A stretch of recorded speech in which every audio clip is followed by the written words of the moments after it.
Hello, namaste. I wanted to talk a little bit about the states of Turiya and Turiyatita.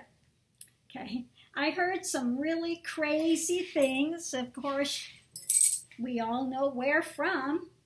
That in Turiya, you get 1,000 powers, and in Turiyatita, you get 10,000. Well, excuse me for laughing, but that's 180 degrees away from Turiya and Turiatita, you know. So I want to clear the state as to what it is and what it's not, okay? So anyway, the first state is the awake or conscious state. Second state is dream or subconscious state, okay? The third state is the deep sleep state that the mind passes through when we're not normally aware of anything that happens around us. You're in deep state, okay? The fourth state is Turiya, or the state transcendental, serene, blessed states, what they call mystic poets and saints experience it as that. And it's the natural law that controls entry into the Turiya state. Okay, this is entry when one has purified the mind. Okay, Turiya is an intuitional, and it's experienced in meditation and sequestered contemplation. Okay, the fifth state is called Turiatita. This is the one, it's the same thing as realization, okay, moksha. It's the nirvikalpa sahaj samadhi. What remains in a nirvikalpa sahaj samadhi, a sahaj samadhi that's ongoing, effortless. It's also called Turiatita, okay. And when you're in Turiatita, or this Sarvakalpa Sahaj Samadhi, Nirvikalpa Sahaj Samadhi, what you attain is a mindless, which means thoughtless space, Chidakasa in cosmic consciousness. Okay, so there, what happens is the ego self ceases to function because it's this mindless state that is never manifest as, you know, the mundane world, okay? So that's basically what the Turiya is and the Turiya states, okay? So I'm going to go through a few things here, okay? Because they're talking about, you know, oh, if you get there, you're going to have all these powers and this and that. But no. It says, you know, when you get to Turiya states, you should resist the temptation to rest content with miraculous and yogic powers, the siddhis, okay, that you acquire in the course of your spiritual development. Okay, so you have to practice yoga, or the mind, the yoga of the mind. Okay, so to pervade the fourth state and through the other states properly, you have to go through the higher tantras, which means turning your mind inward and freeing it from the discursive representations. Okay? That's it. If you don't do that, you're going to fall again into the lower order of creation, of Maya. Okay? So you have to get beyond those thought constructs. Okay? Again, you don't chase the powers. Do not chase the powers. So I'm going to go through some of the things that are in the Trpuriya Rahasya. This is what, you know, this is say if you want to know what realization is, what Turiatita is, okay, then you can read Ramana, you can read the Tripura Rahasya, you can read the Ashtavakra Gita, and in every single case you will find that powers is not in there. Okay? If you are in powers, you are in mind, you are in Maya, you are in illusion, you are in delusion, you are in the divisatory mind, divida mind. Okay? Turiya Turiyatita is Advaita mind. Powers is Divida mind. So this idea that is being thrown around in the Nityananda ashram, if you get to Turiya state and Turiatita, you got 1,000, and then if you get there, you got 10,000 powers. 100% bogus. And this is why I continue to tell them, you don't believe me, you want to think I don't know what I'm talking about? I know what I'm talking about. I'm a guru. Guru means weighty with knowledge. One that is weighty with knowledge. Guru, okay? One that's overcome darkness and is weighty with knowledge. Okay, that's what a guru is. So I'm going to go through and read some of these excerpts from the Trpuriya Rahasya. Okay? And it goes in about, pundits and those that have studied, that are intellectually knowing, and those that are following powers, etc. It will go through all of these things. So let's go through this and see what we find, okay? Because they don't want to hear my direct knowledge. I don't know anything. What can I know? When I tell them the mind stills and there is no mind, they don't want to believe that, okay? But that is the true state of Turiatita. There is no longer any revolving thought. That mind is in that stillness. It is in that peace. That is what remains, okay? Not 10,000 powers, okay? So let's look at this. Okay, though he be a pandit, well grounded in the theory and the discussion of the philosophy of the self, he cannot realize the self because it's not realizable but already realized. Okay? It means you're not going to get there. It's already always there. But the problem is one is not cognizant of it. If you didn't have the self there, it's not something separate from you. It has to be there because this is the energy and power which gives you life. Therefore, it is always a place, always present. But because the mind is revolving, it is occluded. You are not seeing it. You don't get a chance to go and experience it, okay? All right, let's continue with what it says here, okay? Realization is not attained by going far, but only by staying still. What is it gained by? By staying still. Okay? It's not by thought. You can't get it intellectually, but it's by cessation of thought. What does it say? Cessation of thought. Okay? You can't think your way there. The mind has to still. This is why this path is about stilling the mind. The practices that are given here are there to aid you how to still the mind. If you want to get to realization, it's not by gaining powers. It's not by intellectual pursuit. It's by meditation stilling the mind. Okay? It's through observation and cutting through all that thought drama. Nip it in the bud. And this is what I continue to speak about when I am doing satsang. So let's continue to go forward with this and see where it goes, okay? Observe, O Brahman, that the mobile creation, that is which is moving the mobile creation, okay, the divisatory realm, everything that you're seeing is the mobile creation, is a very small fraction of the immobile, and that human beings form but a small fraction of the mobile, while most human beings are little more than animals. Yes, most human beings are little more than animals. They are ignorant of good and bad and of right and wrong. Okay? Well, how many times have we seen this? They don't understand good from bad and right from wrong. Okay? Let's continue forward. Of sensible people, the best part runs after the pleasures of life, seeking to fulfill their desire.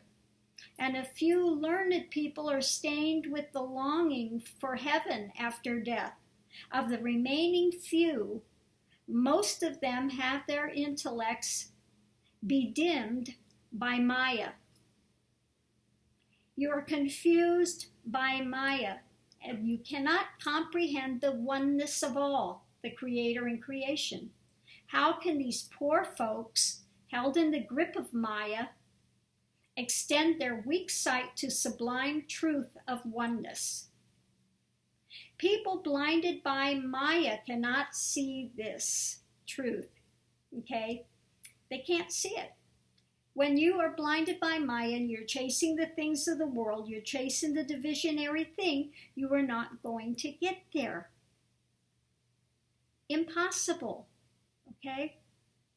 Even when some people rise so high in the scale as to understand the theory, misfortune prevents their being convinced of it, for their desires sway them to and fro with force greater than the acquired puny theoretical knowledge, which, if strictly followed, would put an end to such desires, which nourish on the denial of oneness. Okay? They try to justify their practical actions by fallacious arguments, which are simply a waste of time. Inscrutable are the ways of Maya, which denies the highest realization to them. It's as if they threw away the live gem in their hands, thinking it to be a mere pebble. Only those transcend Maya, with whose devotion the goddess of the self is pleased. Such can discern well and happily. Okay? So again, if you're chasing powers, you're chasing the things of the world, you will not get there. One has to get there by dispassion, being done with the world, turning inward, not externalized, okay? It's only when one is internalized, is not chasing the things of the world, not trying to advocate, again, having powers, having all of these things, psychic powers, whatever, those are the things in Dvaita. You will not get to Turiya Turiyatita that way. Impossible. Okay? So let's continue to go forward.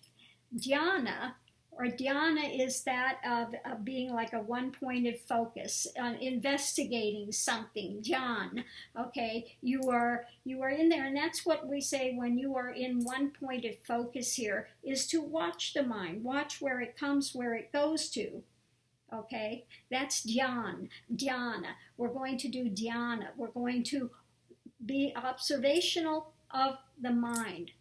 Okay, that's the way to get also working to allow the mind to still. Okay, seeing through it, beyond it. Okay, dhyana has been said to develop into nirvikalpa samadhi, whereas modifications signify the many-sidedness of consciousness. Nirvikalpa signifies its unitary nature.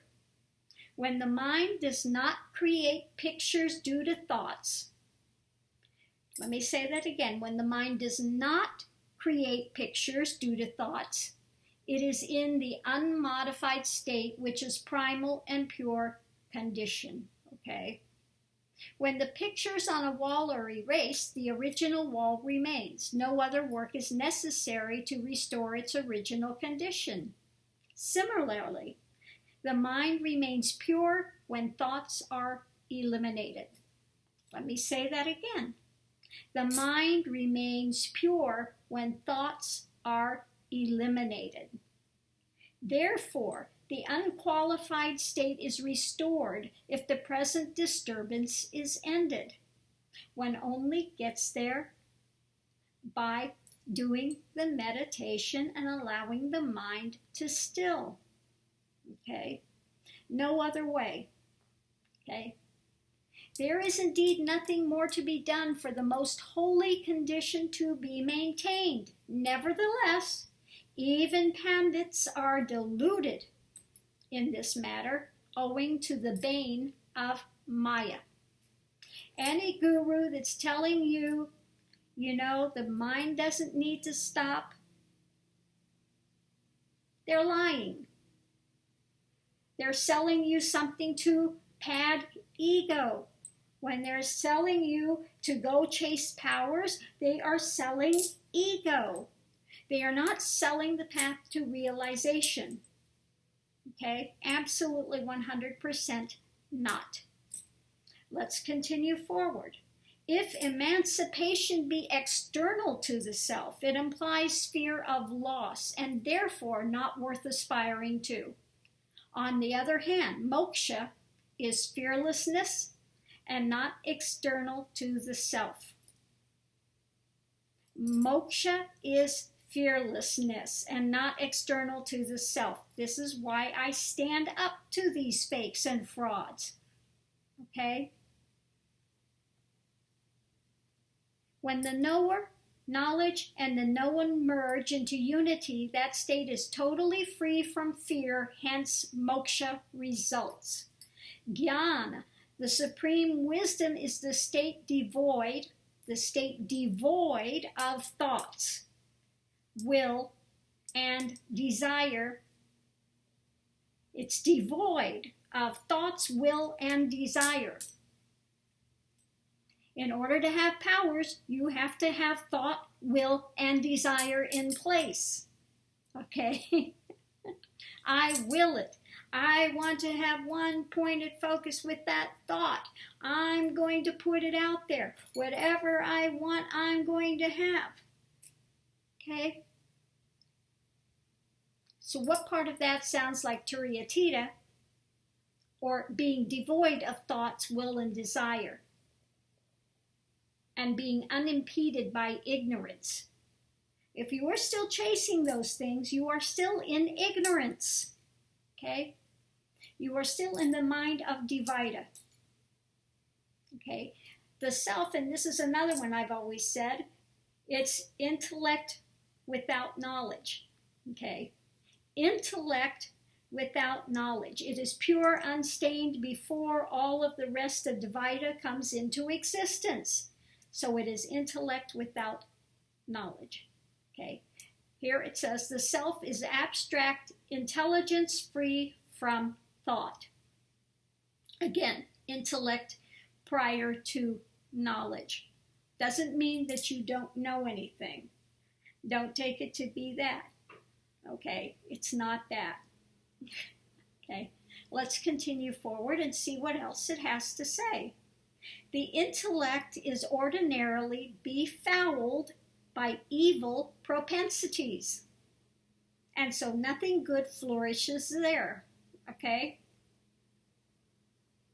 Consequently, the people are boiled in the seething cauldron of births and deaths. Of these evil propensities, the first is want of faith in the revelations made by the Guru and the Sastras. The second's addiction to desires. Okay? And the third is dullness, an inability to understand the revealed truth. This is a very brief statement of what they are. Okay? So in the first one, you don't believe anything that the Guru or the Shastras or any of the books of wisdom are telling you. You don't believe anything the Guru is telling you. You don't believe any of that. Okay? The second is addiction to desires. Okay? And what I see happening continually in the Nichiren and the Ashram is an addiction to desires, powers. Okay? We're going to manifest this, we're going to manifest that, we're doing this, we're doing that. An addiction to desires. Okay? And the intellect is befouled by evil propensities. Anybody that comes around and curses people and says these nasty things, then they are befouled. They are befouled. They are dirty with evil propensities. Okay? Don't believe me? Read it, Trpuriya Rahasya. Okay. The second propensity, namely desire, prevents the intellect from following the right pursuit. For the mind engrossed in desire cannot engage in a spiritual pursuit. Okay? It's like the abstraction of a lover. Okay? When you get distracted by a lover, that's well known to everyone. You can hear and see nothing in front of yourself. They say love is blind, okay? You're not hearing anything, you're not seeing anything. You're so caught up in that, okay? Desire must therefore first be overcome before aspiring to spiritual attainment. And this is why I said on this path, if you are in the midst of a Kundalini awakening and you want to get to realization, you are better to be celibate. Why? Are you getting it now? Are you starting to understand? Okay? Because if you're in relationship, where is your focus? External.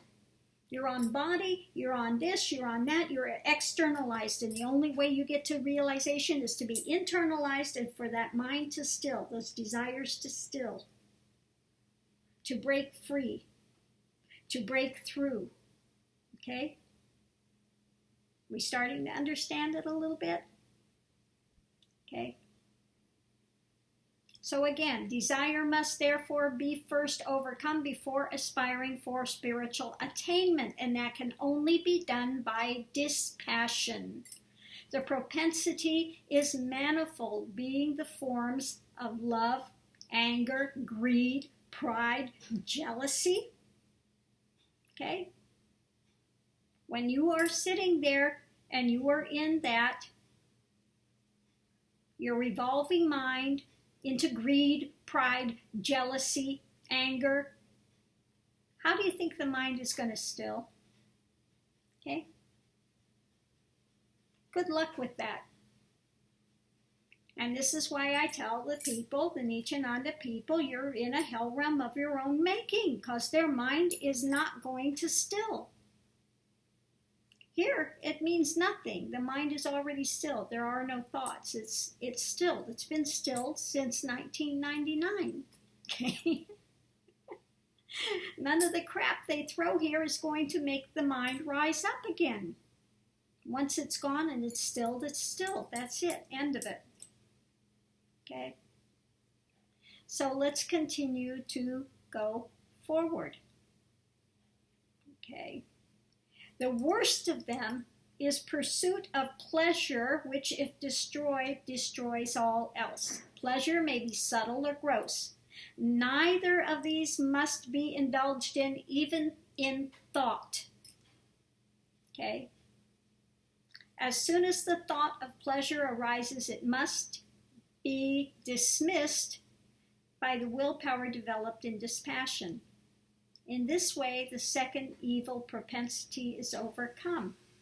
Now, it doesn't mean you don't enjoy life. It doesn't mean that at all. It means that you are not sitting there having to chase everything and hang on to it and hang on to it. Okay? When I started this path, the only thing, I was so disgusted with the world, I wanted nothing more to do with it. Nothing more to do with it. Okay? Hence my journey began. And I was very internalized with the Kundalini. And that is why I was able to go the whole of the way to realization. Okay? So let's continue to go forward. The self is experienced even now, but it's not discerned rightly, for it's identified, you are identifying with the body. Okay? There is therefore endless suffering. Suffering is caused, when you have an attachment to something, because everything is transient in this world, okay? And when you are identified with the body comes and goes. You are that which doesn't come or go, okay? So anytime you are attached to the body and the form, there will be suffering, okay? The self is not hidden. It's always gleaming out as I, but this I is mistaken for the body and the experiences and the story. Okay, I'm going to add those things. The body, the experiences, and the storyline that you have revolving. All the things that you want to equate that you are. You are none of those things. Okay, and that's what the path takes you to discover, to uncover, to reveal that you are none of the things that you think you are while you are in the ego construct of a me. Okay. On this ignorance ceasing, the I is ascertained to be the true consciousness alone, and that sets all doubts at rest. This and nothing else has been ascertained by the sages to be finality. Now this is where the Trpuriya Rahasya gets into powers. Okay? Thaumaturgic powers, such as flying in space, etc., or manifesting, all of these things come under the powers, the cities. All of these things are all fragmentary and not worth a particle of self-realization. Okay? They're nothing. They're nothing compared to realization. It's not what you get when you get to realization. They are nothing. Okay? For realization, Turiatita, is the unbroken, immortal bliss of the self in which all else is included. Thaumaturgic powers are also hindrances to self-realization. Is this not what I have been saying? What I continue to say and what I will continue to say? Of what use are they? They're but simple acrobatic tricks. That's it. They're tricks, they're playthings, they're toys, they're nothing. They are stumbling blocks to realization. As long as you are engaging that, chasing after that, dealing with it, playing with it, you will not allow the mind to still, to get to not even Turiya, let alone Turiatita. Forget it. It's not happening. You are being fed a load of goods. Okay? Excuse the expression, but you're being given horse shit and told it's that you got roses. Okay? So if you think that Turiya, you have 1,000 powers, and Turiatita, you have 10,000 powers, what you've got is delusion, illusion, drama. You are being fed a load of goods. You are being lied to. Don't believe me? Read the Ashtavakra Gita. Read the Tripura Rahasya. Study Ramana. Be my guest. Any of them that are actually in Turiya, Turiatita, that actually are in that state, find out what it is and what it's not. Because it's not what this lying con man is telling you. Okay? It is not that. Okay? Okay. What use are these powers unless for wasting one's time?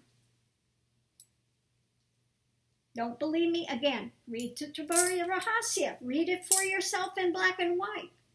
After all, I don't know anything. I'm just some stupid old woman that lives in the U.S. And you've got Mr. Wonderful on a golden throne there that's feeding you a load of horse shit. Okay? You'd rather eat horse shit. Be my guest. But I'm sitting here.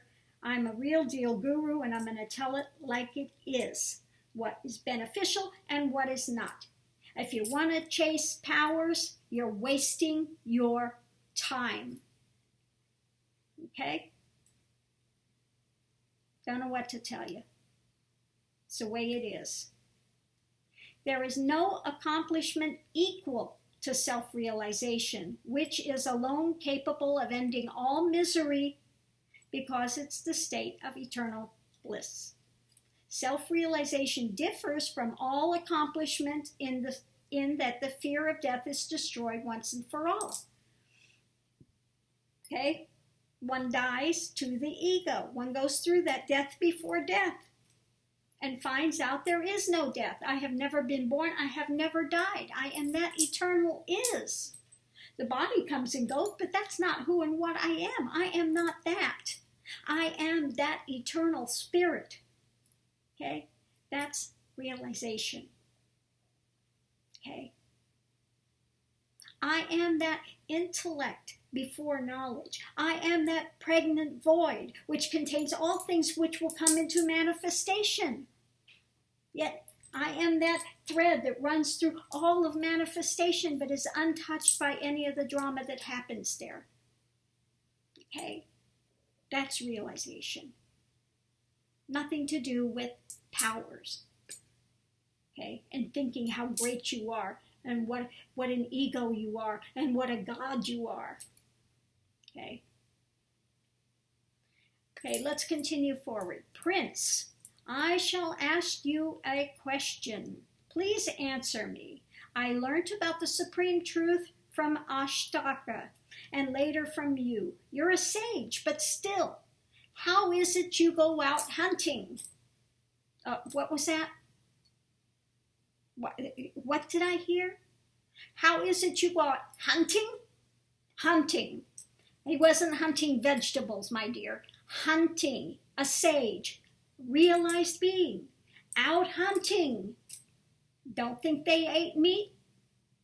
Think again. Okay?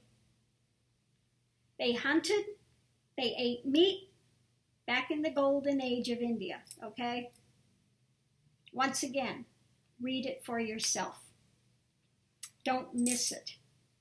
Sage, you're a sage. How is it you go out hunting? How can a sage be engaged in work? Work implies duality. And wisdom's non-duality. So the two are opposed to each other. So clear this doubt of mind. Thus requested Hemangada, and he told the Brahmin as follows. O Brahmin, your confusion is owing to ignorance that's not yet been cleared up. Wisdom is eternal and natural. How can it be contradicted by work? Should work make wisdom ineffective? How can wisdom be useful any more than a dream? No eternal good is possible in that case. All this work is dependent on self-awareness, i.e. wisdom. Being so, can work destroy wisdom and yet remain in its absence? Wisdom is that consciousness in which this world, with all its phenomena and activities, is known to be as an image or a series of images. Duality essential for work is also a phenomena in that non-dual awareness. There is no doubt that a man realizes the self only after purging himself of all thoughts. There is no doubt that a man realizes the self only, no other way, only after purging himself of all thoughts. And that he is then released from bondage once and for all. Okay, we getting it? Then you're released from bondage once and for all. Therefore, your question has no basis and can't be expected of the wise. Okay? When you get to realization, yeah, the body does what it needs to do. Okay? You still have the prarabdha karma that plays out. You do not gain any other karma at that point. No other karma is generated from that point forward. But the body remains and one plays out the prarabdha karma they came in with this lifetime with. Okay? That happens. Let's go forward. On the other hand, the jnani of the highest order involuntarily and naturally abides in samadhi and any lapse is impossible for him under any circumstances. And this is why I said, people ask, do you meditate? Why do I need to meditate? I'm in a state of meditation continually. Meditation is stilling the mind. When the mind is still, there are no thoughts. You're in constant meditation without meditating. I meditate without meditating, okay? That's why when people come around you, their mind can still, because you are in a state of meditation all the time. There's nothing one needs to do. When they come into your auric field and there is a connection, it helps to still their mind immediately. That's why.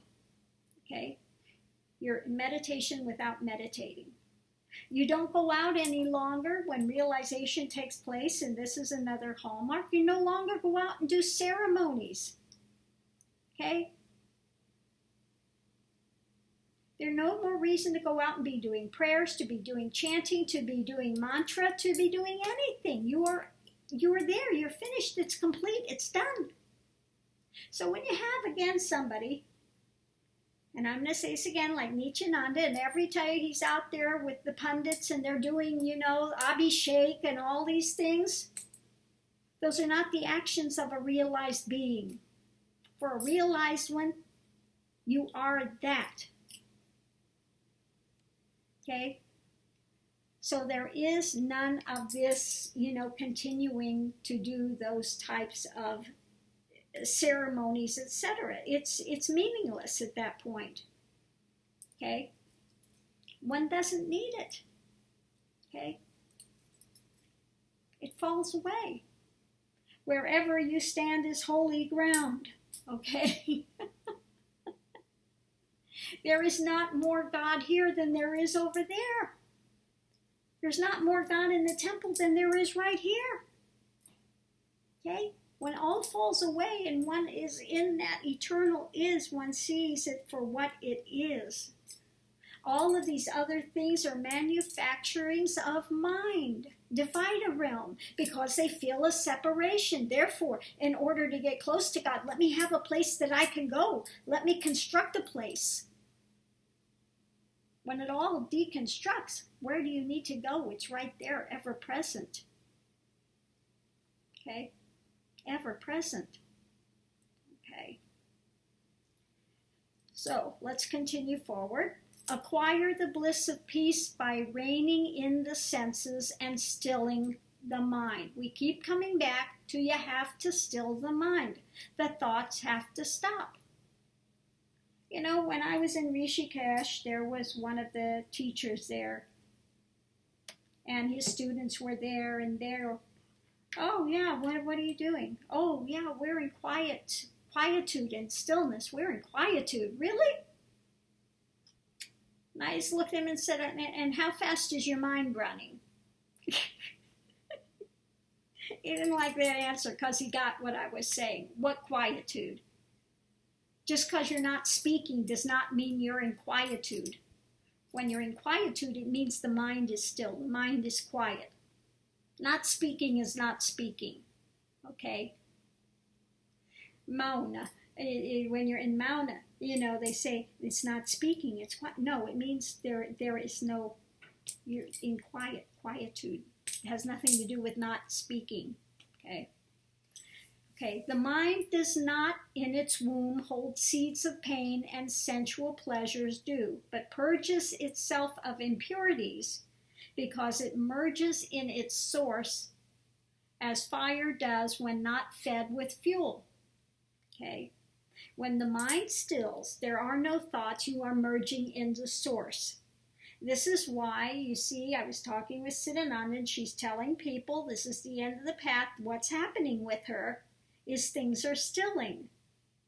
Her speech, everything is slowing down. The thoughts are slowing down. They're losing momentum. It's at the very last little bit before that thread is cut. That's what happens. The mind stills. When it gets pulled more and more into samadhi states as the mind stills. The more quiet the mind is, the more one gets pulled into samadhi states. Okay? Until that thread breaks. Okay?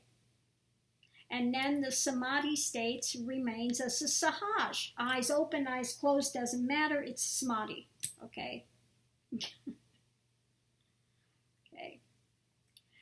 On the mind becoming still and disappearing into the primal source of bliss, there arises the supreme peace which holds out till the final emancipation. This is what the Bible talks about, the peace that passes understanding. One enters into that peace which passes understanding, you know. You can also read on there, you know, is there a way to tell a jnani? And don't mistake it. Sometimes they can be angry, sometimes they can be this, they can be that. You're not going to know, okay? So the ones that come here and say, well, why did you get angry? Why did you, you know, even Ramana, when this kid stole something, turned around and slapped him, okay? Doesn't mean that you don't act and react in the same way, but that has nothing to do with what's going on in consciousness. When the mind stills, the thoughts are ended, that's it. Okay? When you quit chasing powers, you quit doing all the little ego games, you know. I have to be a vegetarian. I have to wear this. I have to do that. I have to do abhishek. I have to do this. I have to do this ceremony. I have to do that ceremony. I need to wear a red cord around me. I need to, you know, all of this drama. All of that is only done by ego that feels there's a separation. They need to protect themselves. They need to get something. They need to hold something. When all of that deconstructs and one is in that primal is, that paramount, one knows why, immediately, why the laws of the universe are the way they are. Okay? One understands that immediately. Why karma exists, why it has to exist, because the primal is the nature of it. Okay? That light beyond lights guarantees that it will be this way. Okay? All of that is known in a split instant, immediately, ingrained, implanted, known beyond a shadow of a doubt. And all that you thought you were, all of that baggage is left behind. You were never that. Now, you don't think that that's a little, you know, sit down 1 second, you think you're a me, and the next second, I've never been born, I've never died, I've never, you know, and that's absolute the reality. Okay? There's a drastic shift of consciousness. Okay? And at that point, then it takes, again, like I said, it takes a few years at that point to really settle, because at first you're just wide-eyed with everything that takes place. You feel everything in the heart. A leaf moves, you feel it in the heart. You're one with everything. You feel the motion, you feel the, you know, all of these things take place. Eventually, you know, things become more manageable, still. Okay? So that's the path to realization. I wanted to clear that up, you know, because I hear them talk about Turiya. They want to come, say you don't know anything. Go kiss the feet, bow down to a real guru. Why would I bow down to somebody that feeds people lies? Really? He only wishes he were where I am. Okay? I'm actually in Turiatita. Actually have gone that whole journey. He's still in the midst of it. And that happens.